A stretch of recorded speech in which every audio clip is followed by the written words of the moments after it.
মাগুরার আলোচিত শিশু আসিয়া ধর্ষণ ও হত্যা মামলার রায়ের জন্য আগামী 17ই মে দিন ধার্য করেছেন আদালত।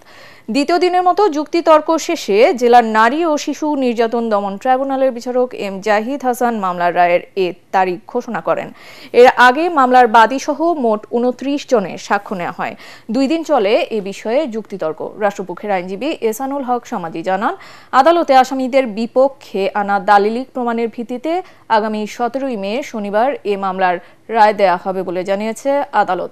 শিশু আসিয়া ধর্ষণ ও হত্যা মামলার গত 13ই এপ্রিল চার্জশিট দাখিল করে পুলিশ। পরে 23শে এপ্রিল অভিযোগ গঠনের মধ্য দিয়ে শুরু হয় বিচার কাজ। মাগুরার শ্রীপুর উপজেলার জারিয়া গ্রাম থেকে শহরের নিজ নান্দুয়ালি এলাকায় বড় বোনের বাড়িতে বেড়াতে গিয়ে ধর্ষণের শিকার হয় 8 বছর বয়সী শিশুটি।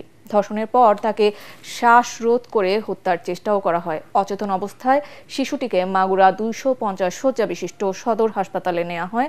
পরে 13ই মার্চ দুপুরে ঢাকার সম্মিলিত সামরিক হাসপাতালে চিকিৎসাধীন অবস্থায় শিশুটি মারা যায়। এই মামলার প্রসিকিউশন তার আনিত অভিযোগ প্রমাণ করতে সক্ষম হয়েছে। আমরা এই মামলায় আসামি হিট্টু শেখের দোষ স্বীকারোক্তিমূলক জবানবন্দি, মেডিকেল এভিডেন্সেস এবং পারিপার্শ্বিক সাক্ষ্য তুলনামূলকভাবে পর্যালোচনা করি।